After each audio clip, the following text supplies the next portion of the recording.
ಆತನನ್ನು ಇಮ್ಮಾನುವೇಲ್ ಎಂಬುದಾಗಿ ನಾವು ಕರೆಯುತ್ತೇವೆ. ಕರ್ತನು ದೇವರು ನಮ್ಮ ಜೊತೆಯಲ್ಲಿ ಇರುವಾಗಲೂ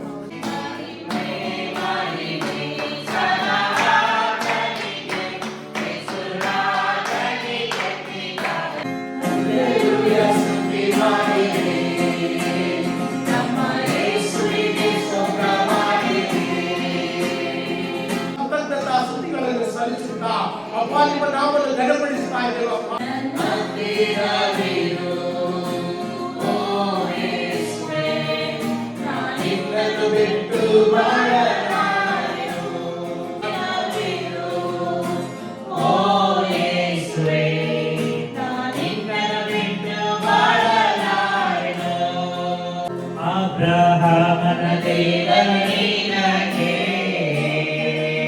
ಉತ್ತಮವಾಗಿ ಮನುಷ್ಯರನ್ನು ದೇವರು ಸೃಷ್ಟಿ ಮಾಡಿದ್ದಾರೆ. ಎಫೆಸದವರಿಗೆ ಬರೆದ ಪತ್ರಿಕೆ 2ನೇ ಅಧ್ಯಾಯ 10ನೇ ವಾಕ್ಯದಲ್ಲಿ ಬರೆಯಲ್ಪಟ್ಟಿದೆ ಏನಂತ, ಇವರ ಮಾಸ್ಟರ್ ಪೀಸ್ ಆಫ್ ಗಾಡ್. ನೀವು ದೇವರ ಸೃಷ್ಟಿಯಾಗಿದ್ದೀರಾ. ಆತನ ಕೈಯಲ್ಲೇ ನಮ್ಮನ್ನು ಸೃಷ್ಟಿಸಿದ್ದಾನೆ, ಚಿತ್ರಿಸಿದ್ದಾನೆ ಎಂಬುದಾಗಿ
ಶಿಲುಬೆಯಲ್ಲಿ ರಕ್ತವನ್ನು ಸುರಿಸಿ ನಮಗಾಗಿ ರಕ್ಷಣೆಯನ್ನು ಕೊಟ್ಟಿದ್ದೀರಾ, ಅದಕ್ಕಾಗಿ ನಿಮಗೆ ಸ್ತೋತ್ರ ಸ್ವಾಮಿ. ಗೀತೆಗಳನ್ನು ಹಾಡಬೇಕಾದ್ರೆ ಉಜ್ಜೀವನ ಬರಬೇಕು. ಉಜ್ಜೀವನ ಅಂದ್ರೆ ಏನ್ ಹೇಳಿ? ಉತ್ಸಾಹ. ಆ ಒಂದು ಉತ್ಸಾಹದಲ್ಲಿ ಆ ಒಂದು ಉಜ್ಜೀವನ ಗೀತೆ ಅಂತ ಹೇಳ್ತೀವಲ್ಲ, ಅದೆಲ್ಲರನ್ನು ಅತಿ ಮಧುರವಾದಂತಹ ಯೇಸು ಕ್ರಿಸ್ತನ ಹೆಸರಿನಲ್ಲಿ ನಾನು ನಿಮ್ಮೆಲ್ಲರನ್ನು ವಂದಿಸುತ್ತೇನೆ.